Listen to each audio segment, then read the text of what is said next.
causa desse acidente, né? E depois que passou do acidente, estava tudo livre, graças a Deus. Irmãos, livro de 2 Samuel, eu não vou ser muito extenso para não cansar os irmãos. Capítulo de número 9,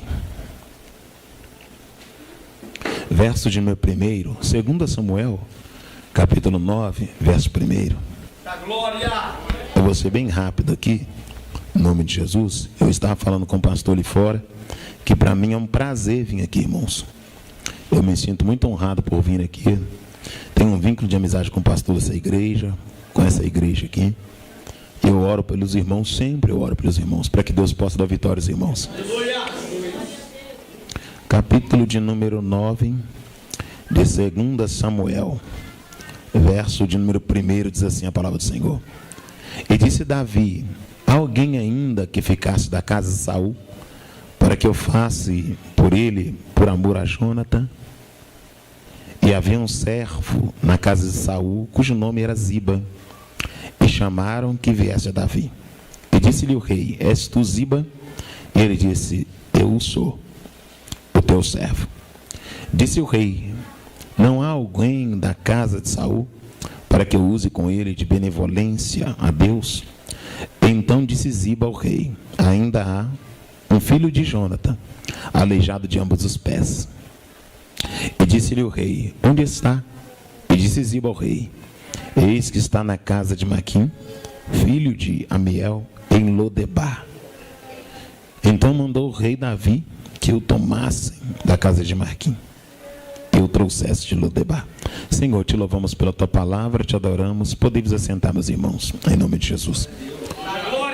Irmãos, Deus deu a Davi a oportunidade de assentar-se no trono de Israel para substituir Saul. Davi substitui Saul no reino. Davi, ele não tinha sangue nobre, ele não fazia parte do sistema monárquico, ele não tinha direito ao governo, mas Deus deu a Davi esta oportunidade de assumir o trono e de governar Israel. Quero que você entenda que esse Davi que substitui Saul, ele é um homem que respeita princípios. Davi é segundo o coração de Deus, porque Davi, ele sujeita aos princípios impostos por Deus. Quero que você recorde também que Saul foi eleito pelo povo e foi ratificada a sua eleição através da unção derramada por Samuel sobre Saul. Saul foi eleito por causa da sua estatura, por causa da sua beleza, e depois ele sai para buscar as jumentas, e Samuel vem e derrama o azeite sobre Saul, ratificando aquilo que Deus havia predeterminado, ou Deus havia permitido que o povo elegesse como rei. Agora que Saul é rei, Deus vai criar uma resistência a Saul, porque Deus não queria de Saul sacrifício, Deus queria de Saul obediência, e Saul deixa de obedecer e sacrifica. Deus então agora vai levantar alguém segundo o seu coração, e esse alguém segundo o coração de Deus vai vir da casa de Jessé, o Belaíta. Jessé que tinha filhos, e entre os filhos de Jessé havia 3 filhos que faziam parte do exército de Saul, a saber, Eliabe, Abinadab e Samar. Já a espada, sabia usar um escudo, uma funda e uma lança, e também um broquel, e eles fizeram parte do exército de Saul. Davi por vezes não era do exército, porque ele era o menor da casa, e ele não tinha altura qualificada, não tinha habilidades qualificadas, só que Davi vivia uma vida no anonimato, cuidando das poucas ovelhas do seu pai Jessé. E a palavra do Senhor diz que esses irmãos de Davi que foram ingressados no exército de Saul, foram para uma peleja no Vale da Lêmpia, do Vale da Quem, 1 Samuel capítulo 17. E quando chegaram nesta peleja, um gigante chamado Golias, durante 39 dias desafiou os hebreus, e ninguém quis lutar contra Golias por causa do seu tamanho e por causa do seu histórico como guerreiro. A palavra do Senhor diz que chega no 39º dia, Jessé sente falta dos seus filhos e manda Davi até o vale. Davi então pega uma vasilha com pão e queijo e vai até o vale para poder levar pão para os seus irmãos e queijo para Saul, e para trazer notícia da guerra. E quando Davi chega naquele vale, por um acaso levando uma marmita, Davi vai ver Golias, e a Bíblia diz que Davi então vai se prontificar a enfrentar Golias. Davi enfrenta Golias, e a Bíblia diz que agora Davi recebe Mical por esposa, Saul por sogro, Jonatã por cunhado, e agora Davi sai da casa de Jessé e vai morar no palácio. Davi entra no vale anônimo e sai do vale famoso famoso. Davi entra no vale solteiro e sai do vale casado. Davi entra no vale sem nome e sai do vale com nome. Davi entra no vale endividado e sai do vale pagando dívida. Davi entra no vale morando em uma casa emprestada e sai do vale direto para o palácio. Então o fato de Davi aceitar o desafio lhe proporcionou uma evolução. Então toda pessoa que aceita desafio e que enfrenta as dificuldades, ela evolui. Davi vai evoluir e vai ser introduzido no palácio e é candidato ao trono. Por vez, Saul está sentado. E nós entendemos que logo após Saul, Jonatas seria aquele que assentaria.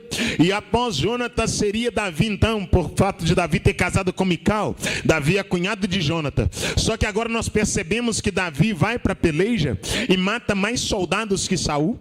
E o nome de Davi entra na boca do povo. Davi entra em evidência, vou pregar. Davi entra em destaque. E esse destaque que Davi alcança através da sua habilidade com a espada, matando inimigos, faz com que Saul começa a ter ciúmes de Davi. E esse ciúmes de Saul é um ciúme traumático. E como é que funciona o ciúme traumático? Se eu não posso ser você, eu mato você. Se eu não posso ter o que você tem, eu acabo com teu nome para tentar tirar você da evidência. E Saul agora, porque ele não tem a capacidade de Davi, não tem a habilidade de Davi e não tem a proteção divina que Davi tem, Saul agora começa a perseguir Davi. E quando Saul está perseguindo Davi, Jonatas percebe que a ira de Saul é grande. E certa feita Saul preparou um banquete. Vem comigo, por favor. E quando ele prepara esse banquete, ele coloca a cadeira de Davi próximo a uma parede. E a Bíblia diz que ele prepara uma lança com um dardo inflamado. E o propósito de Saul era matar Davi. E a Bíblia diz que no primeiro dia, Davi não comparece e o semblante de Saul está diferente. Jonatas percebe que Saul está com um semblante diferente. E Saul diz: onde está Davi? Jonatas diz: Davi está se preparando. No segundo dia, o argumento é o mesmo. No terceiro dia, Davi já estava escondido atrás da pedra por orientação de Jonatas. Jonatas diz: Davi foi banquetear com seus pais. Saul joga a lança contra Jonatas e diz para Jonatas: porventura, filho de mulher rebelde, você quer que Davi reine em teu lugar? Jonatas sai, joga 3 flechas para Davi e diz: as flechas estão para lá de ti, foge, porque meu pai quer te matar. Davi então começa a fugir de Saul para poder sobreviver. E nessa fuga de Davi, existe na alma de Jonatas uma aliança, um anelo, uma amizade, uma empatia, um carinho muito grande por Davi. Jonatas livra Davi da lança do seu pai Saul. E agora Davi tem a oportunidade de matar Saul na caverna e não mata Saul. Davi livra Saul da morte, porque Davi entende que quem tem promessa não precisa matar ninguém para assumir aquilo que Deus prometeu. Quem tem promessa não derruba o outro para conquistar aquilo que deseja. Quem tem promessa não difama alguém para chegar onde quer. Davi tem essa mentalidade, essa metodologia, essa forma de trabalhar diante de Deus. E a Bíblia diz que chega uma ocasião que Saul e Jonatas morrem. E quando Jonatas e Saul morrem, a Bíblia diz que Davi assume o trono. Quando Davi assume o trono, uma das primeiras coisas que ele vai fazer é trazer a arca da aliança de volta. Dentro da arca da aliança tinha os pães da propiciação, a vara de Arão e as tábuas da lei. A arca simbolizava a presença de Deus entronizada entre os querubins. Depois que Davi traz a arca para dentro de Israel, que Davi está dentro do palácio, com a coroa na cabeça, com o cetro na mão, com o manto nos ombros, assentado sobre o trono, tomando em taças de ouro, sendo servido pelos seus súditos. Davi levanta a cabeça e lembra de Jonatas. Davi lembra da memória de Jonatas. A primeira grande característica que eu vejo em Davi: Davi tem a capacidade de lembrar de quem lhe ajudou quando ele não tinha nada. Oh glória! Davi tem a capacidade de lembrar de quem lhe ajudou quando ele não tinha nada. Davi subiu na vida, mas não subiu o ego. Oh glória! Davi mudou de lugar, mas não perdeu a personalidade, o caráter. A posição que Davi alcançou passou não tirou de Davi a hombridade, a capacidade de lembrar de quem me ajudou. Feche os seus olhos. Ninguém chega sozinho, ninguém conquista sozinho, ninguém é sozinho. Sempre tem alguém que vai te dar o gatilho de ponto de partida. Sempre tem alguém que vai te dar um empurrão para que você possa obter, conquistar, chegar, alcançar, ter êxodo na vida. E quando você tiver o êxodo, quando você chegar a conquistar, obter, por favor, querido, não se esqueça de quem abriu porta para você, ô glória, de quem puxou cadeira para você sentar, de quem abriu, estendeu a mão para te ajudar, de quem te acolheu no momento difícil, de quem te consolou quando ninguém te consolava, de quem te visitou quando ninguém te visitava. Características de alguém que é segundo o coração de Deus. Alguém que é segundo o coração de Deus, a primeira grande virtude de quem é segundo o coração de Deus, a capacidade de não esquecer de quem lhe ajudou, hombridade, humildade para lembrar do seu passado de outrora, do seu tempo antigo e recordar de quem lhe abriu caminhos para poder chegar. Davi agora está sentado no trono, e quando está sentado no trono, pós-morte de Saul, pós-morte de Jonathan, já casado com Mical, já com a coroa na cabeça, já com cetro na mão, já com um manto nas costas, dentro do palácio, oh glória, Davi levanta a cabeça e diz: tem alguém da casa de Saul, oh glória, para que eu possa honrar, por amor a Jonathan. Deixa eu repetir para você aqui o verso primeiro. Davi diz: tem alguém da casa de Saul, para que eu possa honrar, por amor a Jonathan. A casa é de Saul, mas o amor é a Jonathan, oh glória, é da casa de Saul, mas quem Davi ama é Jonathan. Agora, por que Davi ama a Jonathan? Porque tinha uma cadeira preparada diante de uma mesa, e aquela cadeira, se Davi sentasse, a sua vida seria aniquilada. Feche seus olhos, curva tua cabeça. Tem cadeiras que Deus não te deixa sentar, porque Ele sabe que acabaria contigo, glória. Tem reuniões que Deus não te deixa participar, porque Ele sabe que você perderia tudo se você entrasse. Eu quero que você entenda, tem alguns grupos que Deus não te deixa entrar nele, algumas pessoas que Deus não te deixa comungar com elas, andar com elas, associar com elas, comer com elas. Não é porque você é ruim, é porque o propósito delas é ruim. E sabendo Deus que o propósito é ruim, que a intenção é maligna, Deus te guarda de colocar os pés onde acabaria com a tua honra. Deus te guarda de colocar os pés onde acabaria com a tua família. Tem relacionamentos que Deus não permite perpetuar, porque sabe que não vai dar êxito para você. O Senhor está te privando, está te blindando. A ausência de Davi na presença do rei Saul não foi porque Davi não tinha dignidade, é porque Davi tinha promessa. Tem mesa que você não assenta, não é porque você não tem dignidade, é porque você tem promessa. E quem tem promessa não assenta com porco, glória. Quem tem promessa assenta com quem tem o Espírito de Deus. Quem tem promessa não assenta na mesa com desviado, rebelde, descomprometido. Quem tem promessa pode comer no pasto, mas come na presença de Deus, oh glória. Pode viver entre as poucas ovelhas, mas vive na presença de Deus. Davi não estava na mesa, oh glória, mas estava diante dos olhos do Senhor para um grande propósito. Vem comigo, por favor. Quando esse Davi está dentro do palácio, ele diz: tem alguém, oh glória, tem alguém da casa de Saul. Eu vou ler o texto e vou finalizar. Tem alguém da casa de Saul, para que eu use de benevolência, por amor a Jonathan. Então a casa é de Saul, mas o amor é a Jonathan, oh glória, porque Saul é o perseguidor, mas Jonathan é o protetor, oh glória.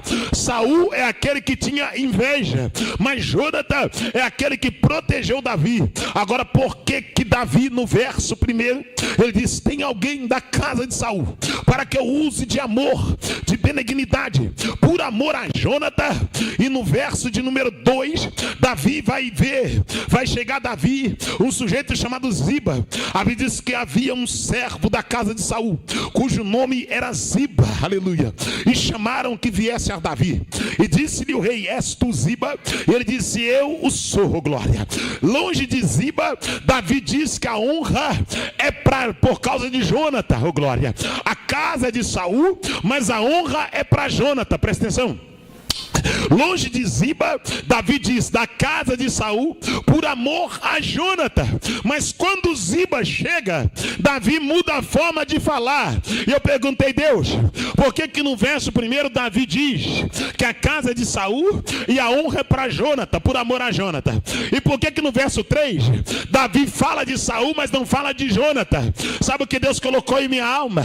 Deus falou comigo, Juarez, Davi foi fiel a Saul enquanto Saul estava vivo.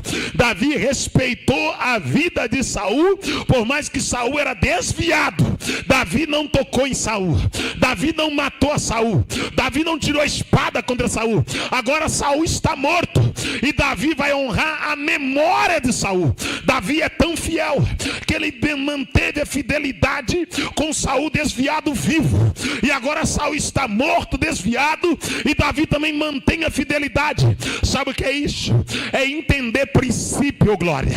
Só conquista a promessa quem respeita princípio, e um dos princípios é este: não toqueis nos meus ungidos e nem maltrateis os meus profetas.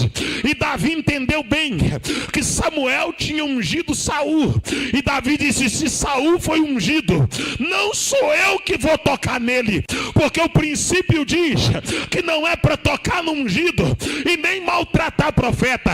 É desviado, quem vai tratar com ele é Deus. Está caído, quem vai tratar com ele é Deus. Saiu da presença, quem vai tratar com ele é Deus. Fecha o teu olho. Então não fale de quem Deus ungiu. Está desviado, quem vai tratar com ele é Deus. Fez coisa errada, quem vai tratar com ele é Deus. Se Deus te mandou falar, fale. Mas se Deus não te deu autoridade, e se não te mandou falar, não toque no ungido. Está caído, mas é ungido, glória. Fracassou, mas é escolhido, glória. Tropeçou na caminhada, mas é eleito por Deus. Deus elegeu para um propósito. Existe sobre ele uma unção, glória. Ele não respeitou aquela unção, mas a unção foi derramada, a unção foi deliberada. Agora escute o que eu vou dizer. Eu estava ontem indo para a igreja e conversando com Deus, indo cá, Deus me disse, Juarez, eu matei por causa de Arão, e eu matei na casa de Arão, oh glória. Eu falei, Deus, o que o Senhor quer dizer para mim? Deus falou, Juarez, eu sou um Deus imparcial, aleluia. Eu não tenho partido, eu não tenho grupo, eu não trato o homem de acordo com a sandália do teu pé, aleluia. Porque eu ouvi o gemido do meu povo, desce até o Egito. Deus chama Moisés porque ele ouviu o gemido do povo. E quando Deus chama Moisés para ir até o Egito, para tirar o povo do Egito rumo à terra da promessa, Moisés diz, Deus, eu não sei falar, eu tenho dificuldade em palavra. O que Deus fez?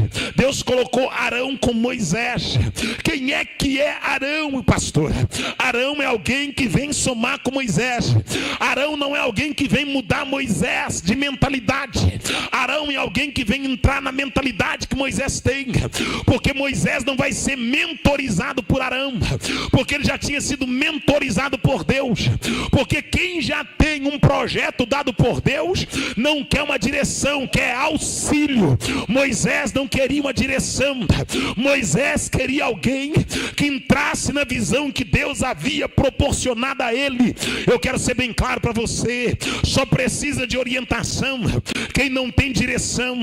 Quem já tem direção não quer orientação. Caleb entra na vida de Josué. Caleb não vem para mudar Josué de direção. Caleb vem dentro da metodologia que Josué tinha recebido. Qual é a metodologia que Josué recebeu? Capítulo 1, verso 6. Deus falou, levanta-te, Josué, tu e todo esse povo, e entre a terra sobre juramento a qual eu prometi que daria a vocês outro. Todo lugar que pisar a planta do vosso pé, eu vos tenho dado, como eu disse a Moisés, meu servo, desde o deserto até o grande rio Eufrates.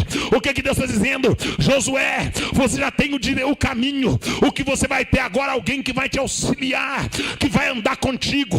Quando Simão Cirineu surge no caminho de Jesus, ele não surge para tirar Jesus da direção. Jesus já tinha direção.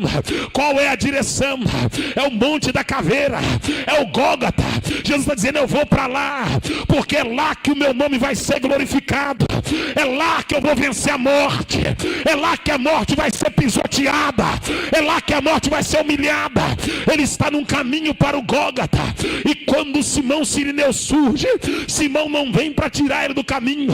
Simão vem para ajudar a carregar a cruz, para que ele vá cumprir aquilo que Deus queria que ele cumprisse. Fecha o teu olho, curva a tua cabeça. Eu quero profetizar que nessa quarta-feira, que Deus vai colocar na tua vida alguém que vai te ajudar a prosseguir no caminho que Deus quer, para você consumar aquilo que Deus tem para a tua vida. Aleluia. Você não precisa de uma mentoria para ter uma direção, você já tem a direção. Deus vai levantar com alguém do teu lado que vai te ajudar a cumprir o propósito. Alguém do teu lado que vai te fortalecer, que vai dizer: vamos lá, porque eu sou contigo. Não para, porque a vitória é certa. Parece que eu posso ver, irmão, parece que eu posso ver Neemias em cima do andaime, em uma mão a colher de pedreiro, na outra mão a espada. Parece que eu posso ver Sambalate e Tobias chegando debaixo do andaime dizendo: para com isso, desce daí. Parece que eu posso ver Neemias metendo argamassa com uma mão e com a boca olhando e dizendo: eu não vou descer, oh glória, porque eu estou numa grande obra, aleluia. Eu não vou parar, porque eu sei para que ele me chamou, por que ele me chamou e o que eu tenho que fazer para cumprir o chamado que ele tem para minha vida. Se você tem chamado, não abra mão dele. Se Deus te fez uma promessa, não abra mão dela. Por mais que alguém está te pressionando, tentando te parar, mudar a tua rota, te tirar da direção, eu quero declarar que essa noite, que bondade e misericórdia te seguirão todos os dias da tua vida. Eu quero declarar que essa noite, que Deuteronômio 28 cumprirá sobre a tua vida, que por um caminho virão contra ti, mas por 7 caminhos fugirão da tua presença. Tu vai até onde Deus mandou e cumprirás aquilo que Deus determinou para a glória do nome dele. Davi está dentro do palácio, aleluia. Ziba comparece diante de Davi. Saul já é morto, Jonathan é morto, Davi já trouxe a arca, já é rei, já tem uma estrutura, já tem os seus valentes, aleluia. E agora ele lembra, dentro do palácio, ele lembrou de Jonathan. Ele falou: opa, eu não estou aqui porque eu sou bom, eu estou aqui porque alguém me ajudou. Meu Deus! Você está entendendo? Eu não estou aqui somente porque eu tenho uma promessa. Eu estou aqui porque alguém me protegeu, porque alguém me ajudou, porque alguém colocou o corpo na frente da lança que era para me matar. Oh glória, oh glória. Porque alguém aplacou a ira que seria derramada contra mim, oh glória. Porque alguém se disponibilizou a ser humilhado na mesa para que eu não morresse, oh glória. Feche seus olhos.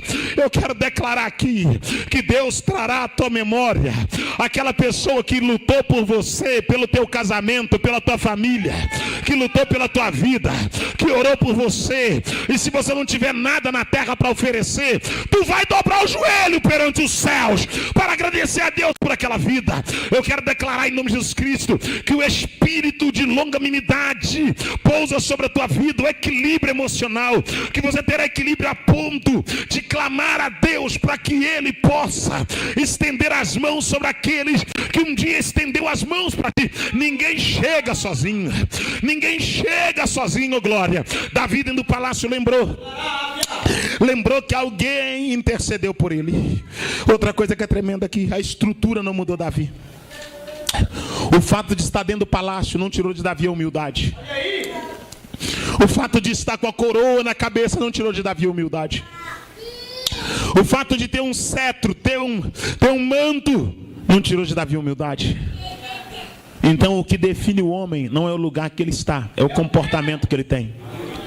O que define um homem não é o lugar que ele está, é o comportamento que ele tem. Davi está dentro de um lugar de honra, mas o peito não está cheio de orgulho, que ele não se tornou orgulhoso. Davi disse: tem alguém da casa de Saul para que eu possa honrar por amor a Jonathan? Aí trouxeram Ziba. E quando Ziba chega, Davi diz: tu és Ziba? Ele diz: sim, o teu servo Olha a pergunta de Davi no verso 3. No verso 3. Disse-lhe o rei: não há ainda alguém da casa de Saul, para que eu use com ele de benevolência de Deus. Aleluia. Interrogação. Davi não falou de Jônatas para Ziba. Davi só falou de Saul. Porque Jônatas não era, porque Davi não falou para Ziba de Jônatas, só falou de Saul. Porque Ziba não era servo de Jônatas, Ziba era servo de Saul. E Davi não queria denegrir a memória de Saul para Ziba. Davi não queria destruir a memória de Saul para Ziba.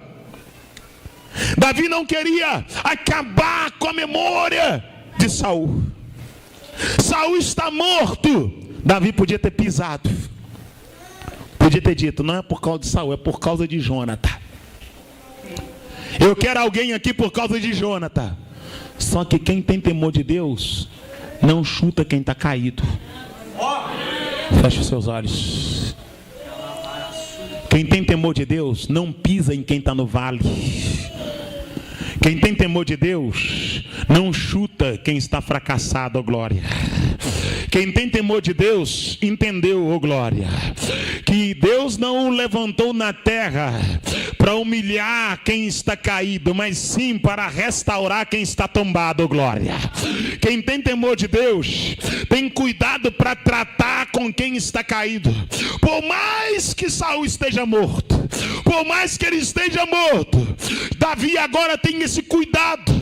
E esse cuidado fica para mim como uma coisa muito preciosa, porque o Espírito de Deus me traz à memória aquela visão metafísica do profeta Ezequiel no vale de ossos secos, capítulo 37, quando Ezequiel diz que veio sobre ele a mão do Senhor, o Senhor o levou em espírito e o colocou no meio de um vale que estava cheio de ossos sequíssimos.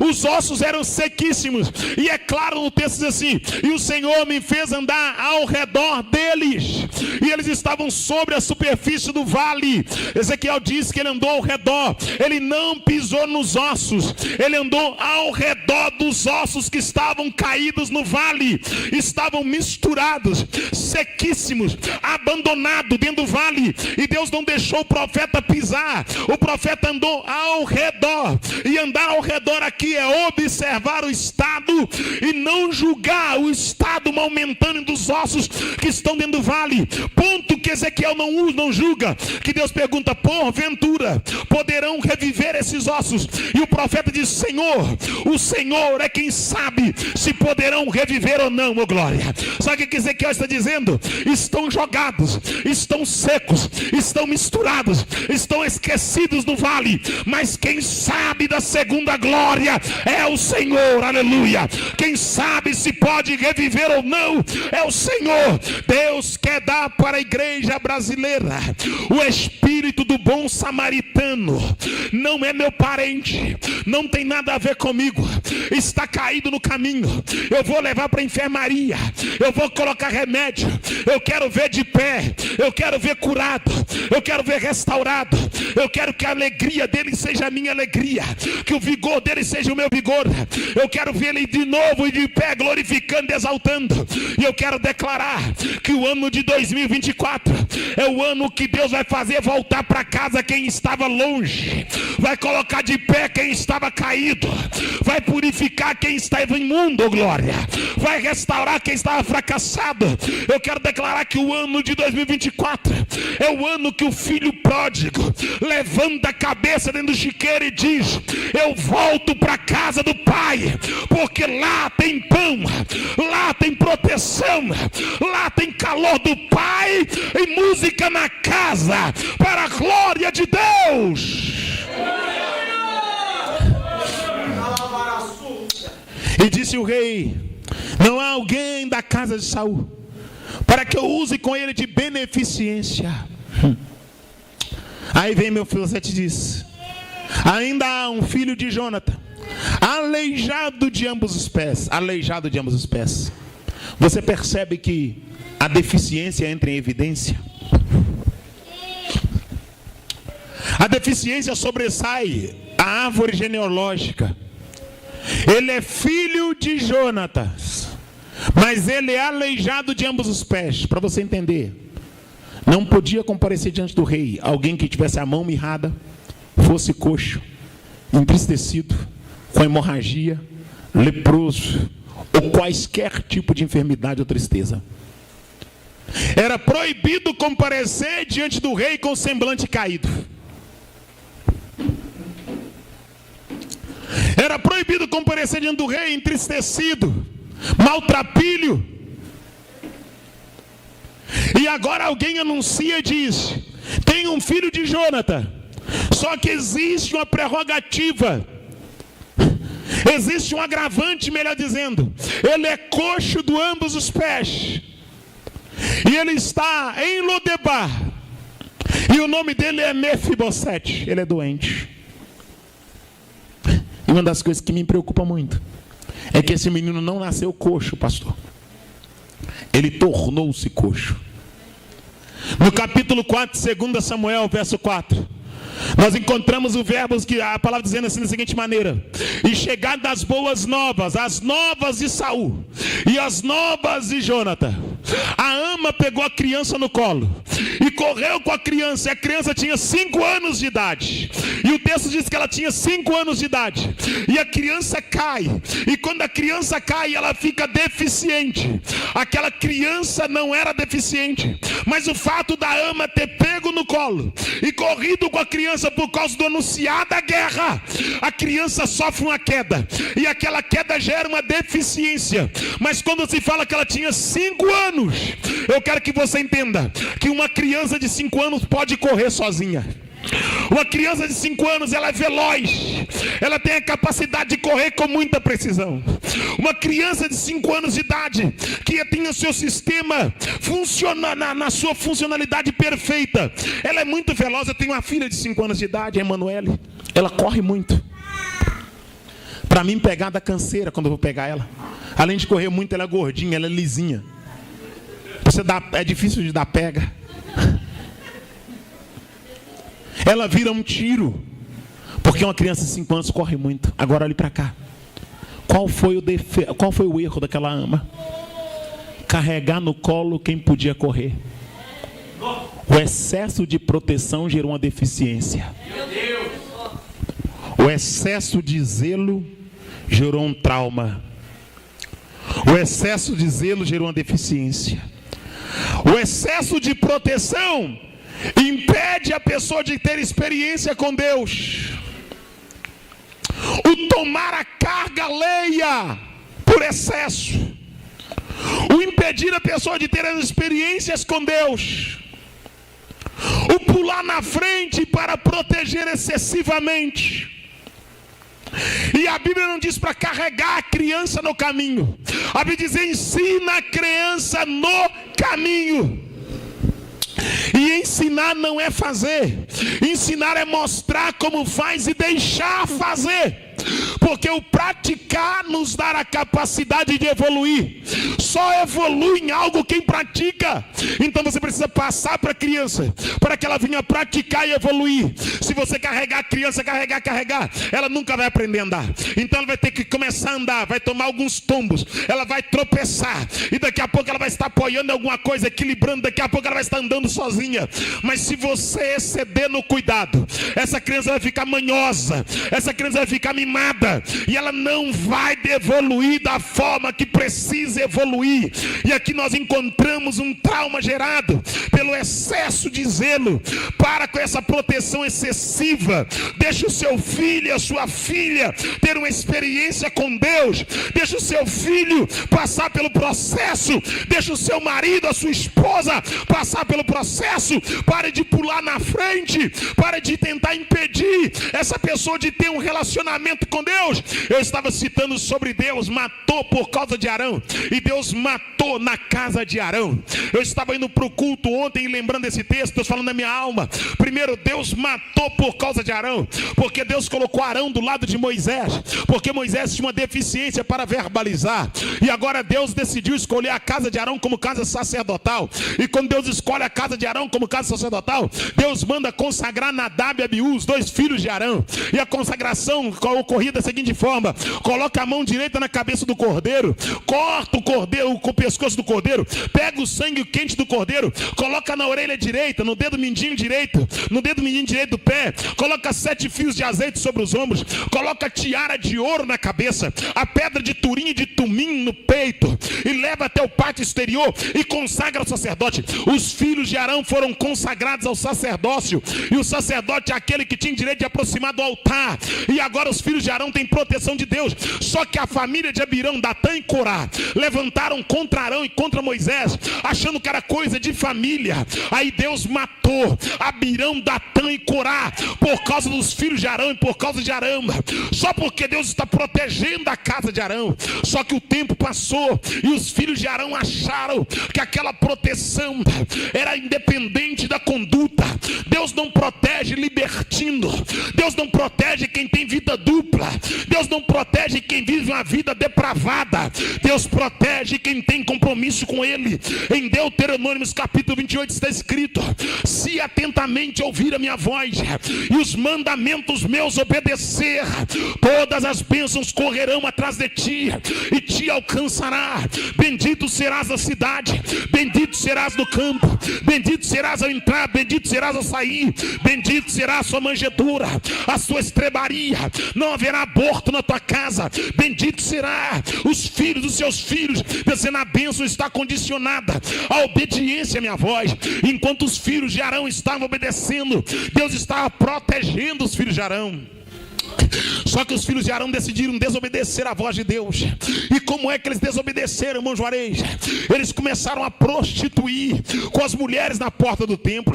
Eles começaram a tocar naquilo que é santo e fazer do santo profano. O próprio Deus cuidou de tratar com rebelde. Você não precisa boicotar quem tem pecado. Quem cuida de quem profana a casa de Deus é o próprio Deus, ô glória. O que eu tenho dito ultimamente é o seguinte: quer brincar com língua estranha, brinca. Quer brincar com profecia, brinca. Quer brincar com a palavra, brinca. Mas aguarde uma coisa: pode fazer a conta, mas daqui a pouco o boleto chega, ô glória. E quando o boleto chegar, tem que pagar, ô glória, porque Ele é Senhor e é justo. A Bíblia vai dizer que Deus então vai baixar a glória no arraial, porque os filhos de Arão que receberam a proteção lá atrás, Deus matou Abirão, Datã e Corá por causa dos filhos de Arão. Aqueles que foram protegidos lá atrás, agora estão usando da prerrogativa eclesiástica para poder pecar contra Deus, ô glória. Estão usando da prerrogativa eclesiástica para poder pecar contra Deus. Estão usando da unção para poder pecar. Feche os seus olhos. Estão usando da autoridade espiritual. Está usando da prerrogativa. O que tem de gente usando da sua prerrogativa de pregador, prerrogativa de cantor, prerrogativa de pastor, de revelador, de profeta, poder pecar contra Deus.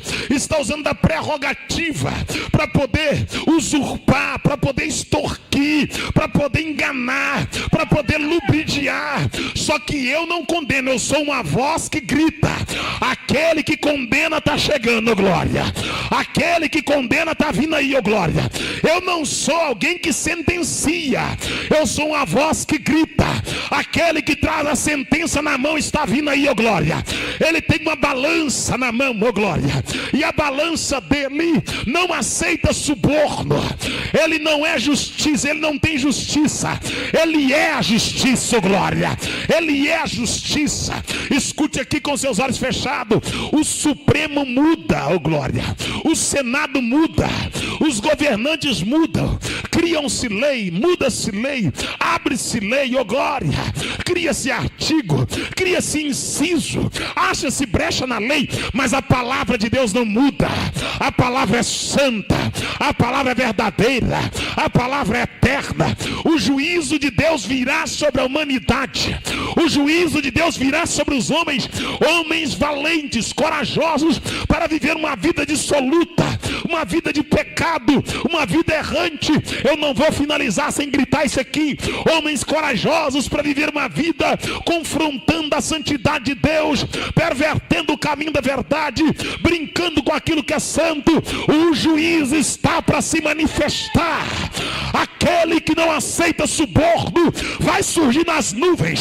Aquele que é grande virá nos altos céus, montado em um cavalo branco, com as vestes salpicadas de sangue, sobre o manto na coxa estará escrito Rei dos Reis e Senhor dos Senhores, e diante dele todo joelho se dobrará e toda língua confessará que ele é Senhor.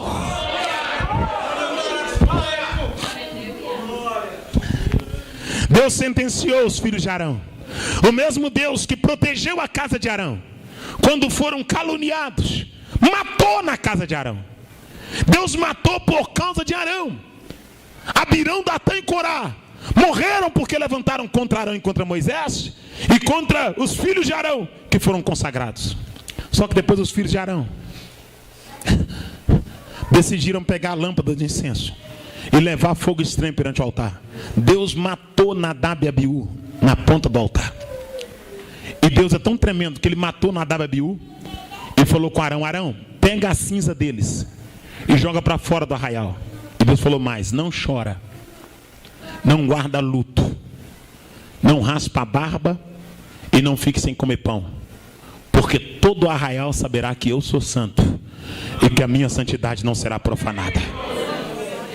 Sabe o que Deus está dizendo aqui? Eu não tenho filhos prediletos. Eu não bajulo ninguém. Ou você acha que Deus só vai julgar o traficante? Deus vai julgar o traficante, mas vai julgar o falso profeta. Ou você acha que Deus só vai julgar o bêbado? Deus vai julgar o bêbado e vai julgar o falso pastor. Ou você acha que o inferno só é para lésbica? O inferno é para lésbica, mas é para o fornicário que está na igreja, mas está em adultério. Ou você acha que Deus tem balança que fica titubeando? Que a balança de Deus aceita suborno? Feche seus olhos. Ou você acha que o fato de ter uma religião pode te livrar da ira de Deus? Deus está além da religião. Deus está acima de uma credencial. Deus está acima de uma denominação. Deus está procurando um povo santo, zeloso de boas obras e que guarda a palavra dele com temor e santidade. Aleluia. A criança agora ela tem uma deficiência, porque alguém tentou proteger demais e tentou carregar no colo o menino que podia andar, que podia correr. E quando esse menino cai, ele fica coxo dos pés. E dali ele é mandado para Lodebar, a cidade do esquecimento. Feche seus olhos. Esquecido pelos homens, mas na memória de Deus. Excluído da sociedade, mas na agenda da eternidade. Excluído, porque quando a pessoa tinha uma enfermidade, ela era excluída, ela era tirada da cidade e posta nas periferias, nos lugares periféricos. Mefibosete agora foi excluído da cidade, mas estava registrado diante de Deus. Tinha uma deficiência perante a ótica humana, mas tinha uma promessa diante de Deus. E Deus fez com que Davi procurasse Ziba, e fez com que Ziba lembrasse. E Ziba lembrou tanto que disse: ele está em Lodebar e ele é deficiente dos pés. Feche seus olhos, por favor. Eu imagino Mefibosete sentado na beira da rua em Lodebar. Isso é minha mente de pregador. Isso é eu que fico matutando. E Mefibosete dizendo: eu sou filho do príncipe, eu sou neto de rei. E alguém dizendo: você não é nada, se você fosse, você estava no palácio. Eu imagino Mefibosete dizendo: eu já morei no palácio, já corri no pátio do palácio, eu já brinquei com a coroa do vovô, Aleluia. Eu já andei na charrete real, já sentei no trono do vô Saul, e alguém dizendo: é mentira sua, você é coxo, você não tem acesso ao palácio, você não tem sangue nobre. E Mefibosete passa 1, 2, 3, 4, 5, 10 anos em Lodebar, quem sabe 15 anos em Lodebar. Mas um belo dia, quando ele olha para cima, ele vê a carruagem descendo, a carruagem real descendo, cavalos, sangue puro, machador, com o selo real, oh glória. Carroça, oh glória, oh glória. Com as rodas, com a calota, com o selo real, oh glória. Uma estrutura maravilhosa chegando em Lodebar, oh glória. E quando menos espera, Mefibosete está sentado na beira da rua, e a carroça para, a carruagem real para, com cavalos e cavaleiros, e alguém abre um tapete vermelho, e o arauto toca uma buzina, e alguém abre um pergaminho e diz: há entre vós o homem que faz parte da árvore genealógica de Saul, filho de Jonatã, coxo dos pés, e o seu nome é Mefibosete. Eu imagino Mefibosete olhando para quem duvidou da sua origem, para quem duvidou do seu lugar de origem. Oh glória, feche seus olhos. A terra vai ter que ver você saindo daqui. Alguém vai te procurar e vai dizer: não está mais na terra, foi levado para o seu lugar de origem, oh glória. Alguém vai procurar e vai dizer: não está mais entre nós, foi tirado daqui para o lugar de origem, oh glória. Eu imagino Mefibosete subindo na carruagem, e alguém olhando, e quando ele olha para trás, ele lembra do seu passado amargo em Lodebar. Ele lembra dos dias que ele não tinha pão para comer, oh glória, que ele estava sentado na beira da rua. E quem sabe Ziba diz: Mefibosete, esqueça o teu passado, oh glória, viva o teu presente e prepare para o teu futuro, oh glória, oh glória. Mefibosete, esqueça o teu passado, viva o teu presente e prepare para o teu futuro, oh glória. O teu passado foi de tristeza, o teu presente é de êxtase, mas o teu futuro é assentado à mesa com o rei para a glória de Deus. O teu passado é de tristeza, o teu presente é de êxtase, mas o teu futuro é assentado à mesa com o rei. Deus vai virar o teu cativeiro para a glória do nome dele. Eu te convido para colocar-se em pé em nome de Jesus Cristo. Esquecido pelos homens, mas da memória de Deus. Davi não lembrou por lembrar. Davi só solicitou alguém da casa de Saul, porque o Espírito de Deus incomodou Davi. E o Espírito de Deus vai fazer alguém lembrar de você. Feche seus olhos com a sua cabeça. Não é o final ainda. Deus vai virar o teu cativeiro. O Senhor lhe trouxe aqui essa noite porque Ele tem promessa para a tua vida. Tem projeto com a tua casa, com a tua família. Você pode estar em Lodebar, mas você não é de Lodebar, oh glória. Você pode estar nos lugares periféricos de Lodebar, mas o seu lugar é diante do rei, oh glória. Você tem uma deficiência, e na lógica e pela ótica humana, a deficiência pode até te impedir. Só que o Deus da promessa, Ele supera a deficiência, Ele aperfeiçoa quem é imperfeito, só para dar oportunidade de assentar à mesa com Ele e comungar na presença dEle. Aleluia, aleluia, aleluia, aleluia. Eu quero orar com você e orar por você. A pastora vai cantar? Aleluia. Paz do Senhor, vai. Meus irmãos, eu estou muito grato por estar aqui com os irmãos. Há cerca de 20 dias atrás, fui pregar no Pará. E essa viagem foi um tanto quanto diferente. Não é a primeira que eu faço assim, né? Mas geralmente eu faço algumas viagens fluviais, quando não é no braço do Atlântico ou no braço do Índico, né? No Pacífico. são nos rios do Brasil, que são muitos. Eu não sou muito de postar as coisas, é o meu jeitão mesmo, que eu tinha que postar mais, né? Mas para mim ter um canal, o pastor tem que falar tanto comigo. Tanto que o senhor me falou que tem um canal, irmãos. Meu Deus do céu, o senhor lembra? Eu falava o canal que eu tenho no dente. Ele tá lembrando aqui, eu dizia, você tem canal, fala no dente. Só no dente, tem uns 2 canais aqui, não dói mais não. E essa é a minha última viagem para o Pará. Nós tivemos que subir um rio de barco, um rio muito largo, sentido ali as ilhas de Marajó. E o interessante é que a viagem foi durante a noite. E quando nós deparamos, a água estava chegando no nosso pé, dentro do barco. E alguém gritou, vai afundar. Eu pensei, será que é agora?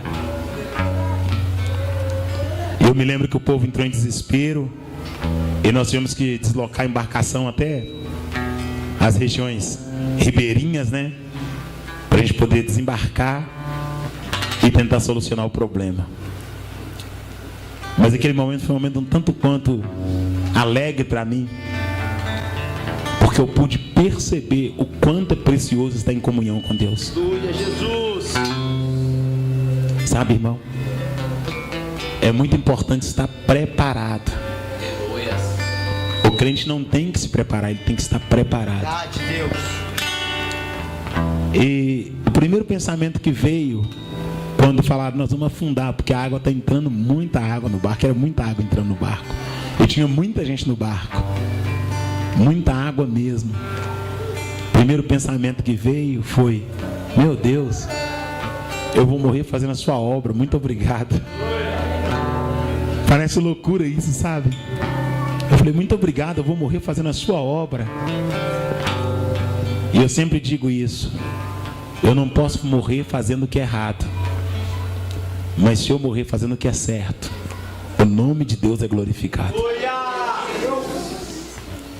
E eu vou dizer para você uma coisa, eu não tenho medo da morte, porque eu tenho esperança pós-morte.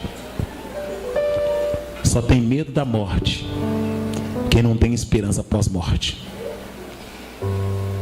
E todo homem que está com Cristo, ele precisa ter esperança pós-morte. Você precisa acreditar que existe uma casa no céu preparada. Você não pode somente servir a Deus por essa terra. Você precisa ter paz. Paz para estar vivo e paz para morrer. Paulo diz, se vivermos é lucro, e se eu morrer é ganho. Glória! Glória! Deus é fiel, irmãos. Engraçado que eu já estive 18 horas no braço do Atlântico, de navio.